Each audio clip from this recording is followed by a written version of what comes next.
Welcome to Kaiser Watch with John Kaiser. I'm your host, Jim Goddard. Welcome back, John. What's coming up on today's show? Well, we're going to talk about the theme of my presentation in Vancouver at the Metals Investor Forum last week. We're also going to talk about the bad funk that's particularly affecting the lithium juniors. What do you think could turn around the increasingly bearish attitude towards resource juniors? The presentation I gave last weekend at the Metals Investor Forum in Vancouver was called The Nightmare Facing the Global West.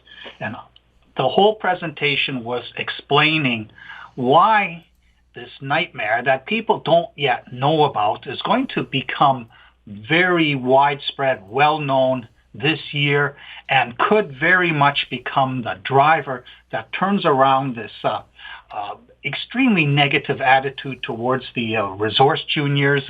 It looks like it's an ecosystem, the Canadian ones in particular, that's dying from neglect by the regulators, by the financial establishment, and also by the retail audiences out there, in particular the younger generations who really have no clue about this nightmare that's facing the global West, which I include all the countries that are still democracies, Canada, Australia, United States, and most of the European countries. Now, a year ago when I was at this conference, stocks had started to perk up in early December, even while the tax loss selling was still underway, and it was a very strong turnout. In fact, the best I'd ever seen for the Metals Investor Forum since they launched this conference platform around 2015.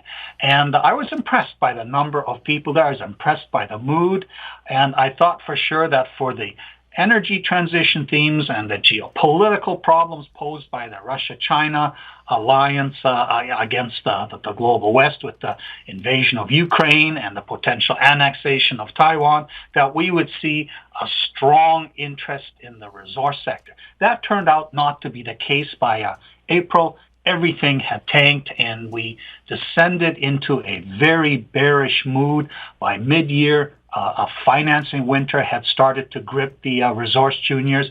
We finished the year off on a whimper, and then when the new year started, it got even worse.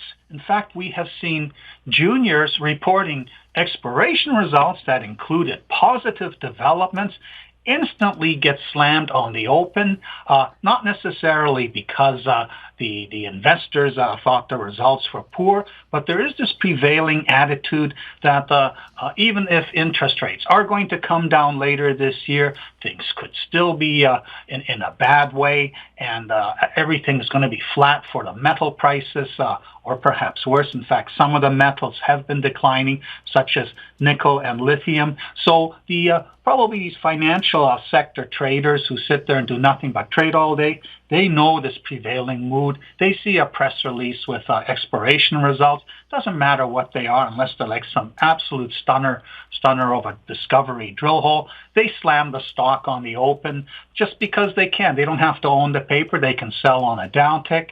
And because of this bad mood that's afflicting everything, existing shareholders turn around and also sell. And then, of course, these traders can cover their short position by the end of the day, be flat. They only needed to intend to borrow, but because they didn't have to at the end of the day, that there's no need to do so. And so there's this capital stripping that's happening right now, as the whole sector is being winched down just like a descending staircase.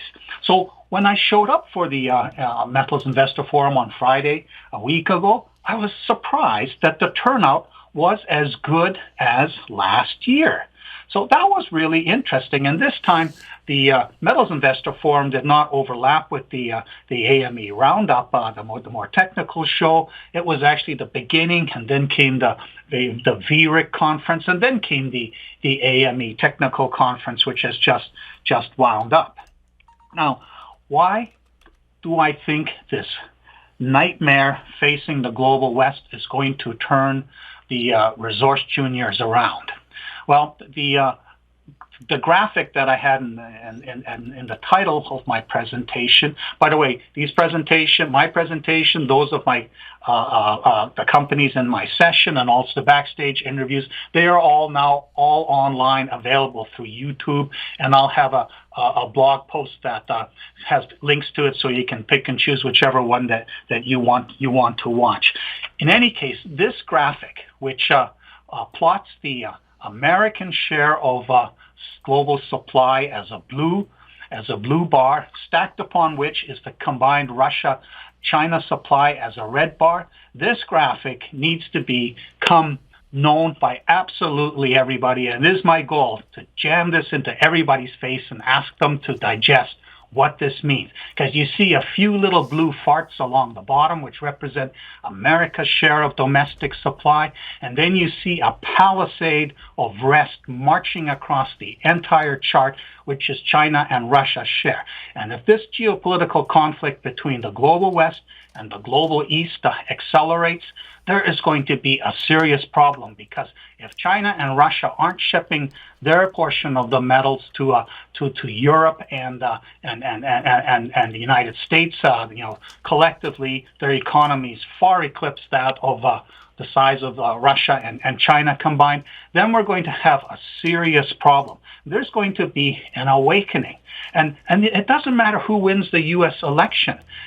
If Trump wins it and declares MAGA land, meaning it's America only and we're against everybody, it's all just about us, and alienate all their European allies, that even makes it worse, because countries will say, well, I guess America's not our friend anymore, so we're not going to be their friend anymore. There's autocratic movements happening all over the place. It's like democracy is dissolving. And when it's everybody against everybody, China and Russia, they will win against everybody else. The only thing the United States can really do is blow things up, sending nuclear bombs all around the world, but that's really just an apocalyptic ending. So you could end up seeing that America wakes up and realizes it's a toothless, aging tiger. But it's not going to go down simply.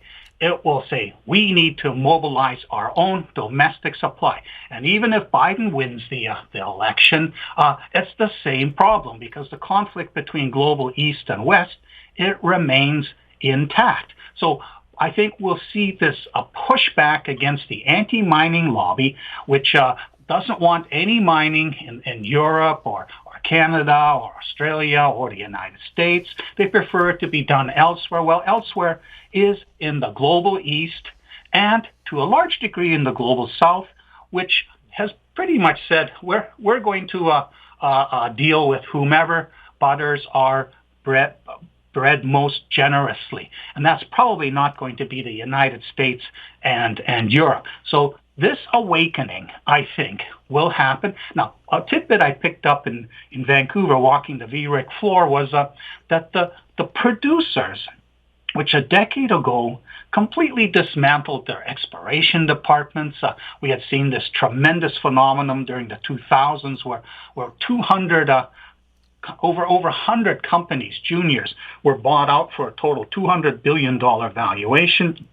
They had sourced all these projects all over the world that were suddenly in the money. And the majors realized, yes, the juniors are much more nimble-footed. There was an institutional audience out there willing to fund the feasibility demonstration part of the exploration development cycle. But the juniors were also good in making new discoveries. So they cut their exploration departments, which tended to be sort of slow-footed and tied up in bureaucratic accounting issues, and said, we'll just let this collective of resource juniors do their stuff, and the winners, we'll grab them. Maybe we'll do a strategic investment for 19% somewhere along the way when we see the discovery emerging, but we'll pluck them out. We don't need to waste money on exploration departments. They are seeing what is happening. They are seeing the lack of support for these Canadian resource juniors.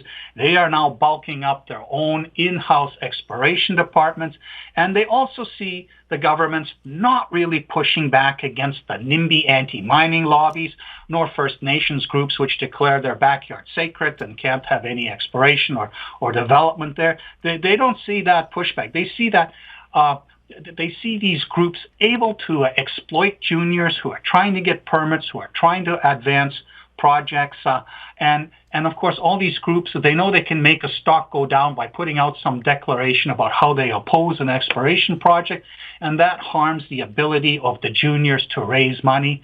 So we are seeing the majors bulk up with in-house exploration. They're going to go it alone. But when this wake-up happens this year, and regardless what the outcome is of the election, and they realize we need to develop more supply domestically, the majors, they're just too slow. They have no chance of making it happen.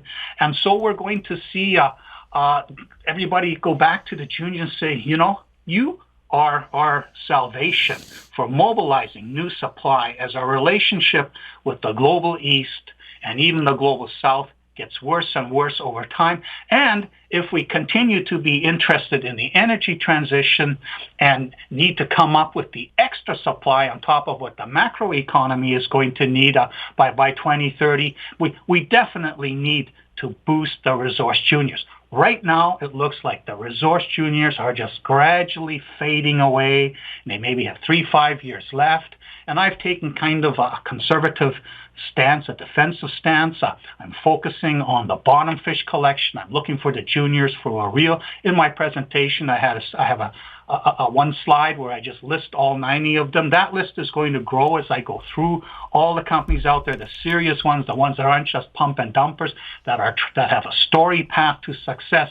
And you can get that list from my presentation. But if you want to understand the story, you will have to subscribe. It costs $450 for the rest of the year. And obviously, as the year progresses, that $450 will become less valuable. But I'm counting on either individual discoveries breaking out and commanding an audience, regardless of what metal prices are doing, or there is a perceptual shift of understanding about the vulnerability of the global West to raw material supply coming from the global East, which is increasingly hostile towards the global West.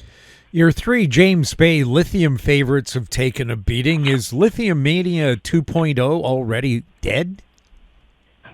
Well, if you listen to the drumbeat out there, it certainly sounds like Lithium Mania 2.0 came in 2022 and basically is now dead and gone. There's been a number of negative sort of articles and spins put on the lithium situation. The sharp price decline from that $30 to $35 level, it's just hovering above $6. It doesn't seem to want to break below $6 per pound lithium carbonate, but the market is very much enthralled with the optics of a price. They see it shoot up from $3 a pound all the way to $35, and they see it crash back to $6. And frankly, we need probably $10 a pound as a long-term price to mobilize the lithium that's going to be needed. But there's also been a bunch of negative PR about the EV sector. China has been the leader in EV deployment. It's way ahead of any of the other countries, and it's driven by government policy. China does not want to be dependent on oil imports for gasoline, for internal combustion engines. It has subsidized a whole slew of electric vehicle makers, the leader of which is BYD, which happens to be a Warren Buffett-backed, Berkshire Hathaway-backed entity. It is the leader. They have made very cheap cars that have acceptable the range in that and the charging capacity. The government, of course, invests in the charging capacity, which doesn't really happen in the global West. So China's been the leader, the biggest consumer of lithium carbonate. But all the numbers coming out is that China itself, its economy is in trouble. They may be facing a debt implosion similar to what the West experienced in 2008. They've relied too much on debt-fueled residential and infrastructure development by imposing his hyper-surveillance society. Xi Jinping has bullied the people into submission. They see what is happening. Even though everything's censored, they are afraid. They're not spending. The post-COVID response is very feeble, and China has a bit of a problem, which of course makes China a very dangerous nation on the global stage, because it may have to do something to distract its people from their getting increasingly unhappy with the policies that Xi Jinping is jamming down their throat. So EV sales, even in China, have started to slow. Now, they're still growing. Everybody's focused on the growth rate. Oh, the growth rate is no longer accelerating. Well, the reality is that the EVs that are available now, they suck. They have inadequate range. They take way too long to charge. It is fine for the economic elites to buy a Tesla as a third car and use it whenever they feel like it. But for mass adoption, the EVs are not good enough. And we saw this with Hertz, who suddenly said, we're going to unload 20,000 electric vehicles because the public doesn't want them. Well, why don't they want them? Yeah, so I fly to a strange city where I don't know where anything is. I rent a car. I'm going to be driving around who knows how far.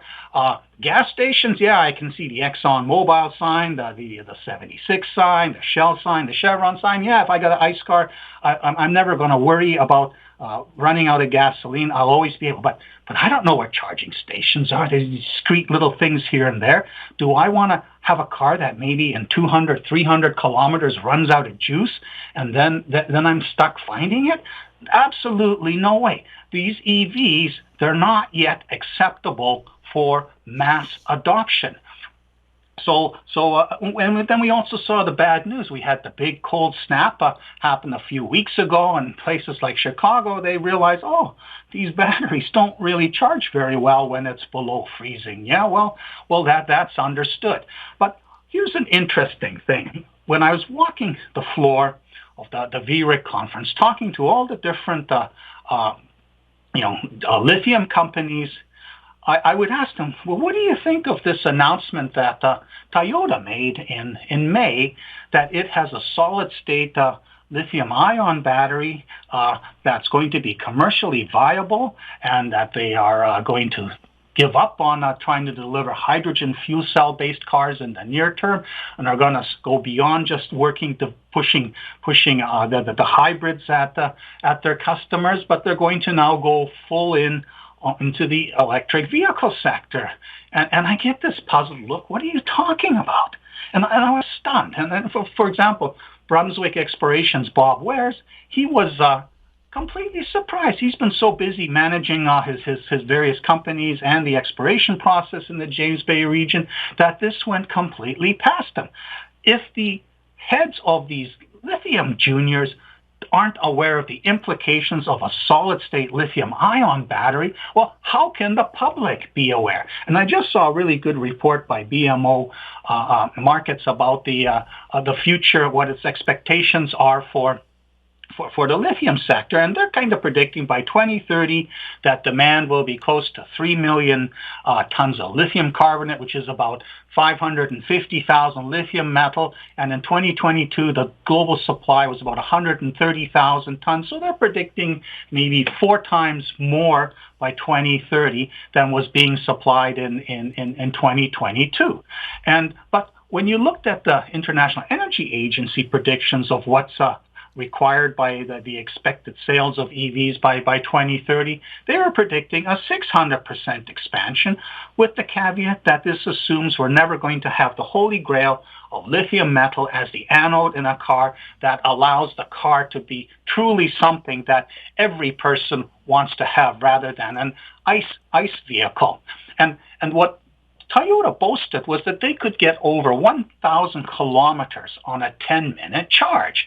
And that's incredible. If I rent a car, I'm never going to drive more than 1,000 kilometers. So I'm never going to have to worry about the charge fading on me and trying to find a place to charge it. And if it does require a charge, well, if it gets done in 10 minutes, that's not like sitting around for 3-4 hours waiting for this car to be juiced up again so I can continue driving it. And making lithium metal, the anode, that more than doubles the amount of lithium required. So right now, there's a big negative spin on the lithium producers. Yes, the prices come down. It's time to renegotiate long-term contracts.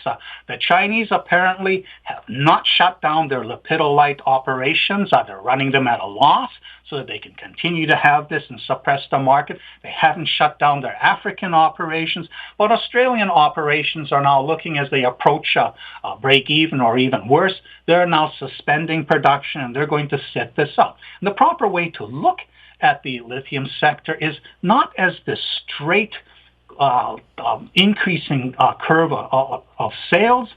What we had is we had an acceleration thanks to the adoption of the Tesla type EVs, the early adopters, the elites.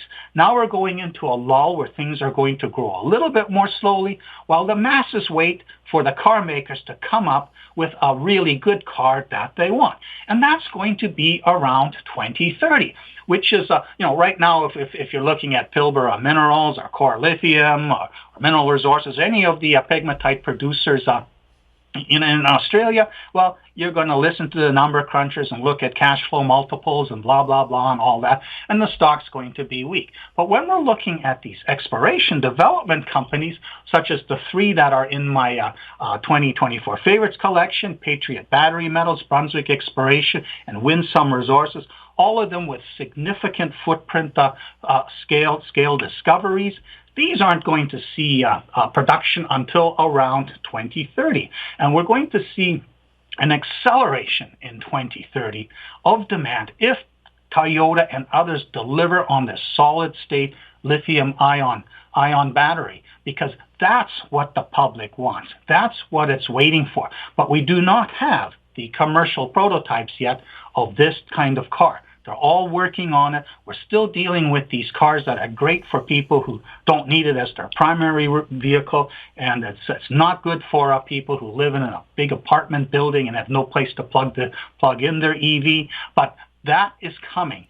The technology changes, and the fact that it was a manufacturing breakthrough means that it's going to be like with the solar panels, whose price collapsed 90% over the past decade as they became more efficient in manufacturing. The ingredients are going to stay the same. They're going to cost similarly the same, unless there's a direct lithium extraction miracle that allows one to siphon infinite amounts of lithium from the oil field brines, or if they actually come up with a sodium-based battery that reduces the amount of lithium. Well, that could crimp the amount of lithium needed. But right now, lithium is still the best candidate, and a lithium-ion battery with lithium as the anode, that is going to be the future. So the market should be focusing on the supply that's going to be mobilized by 2030. And SQM gets it. SQM and Gina Reinhart, they're paying 2.7 billion Australian implied for the 60% interest in Azure Minerals, even though they don't even have a resource yet. But they have the size of pegmatites, the quantity of them within its swarm, that this will be a large and scalable source of future lithium. So the big groups, they see that by 2030, this will be a $200 billion a year market.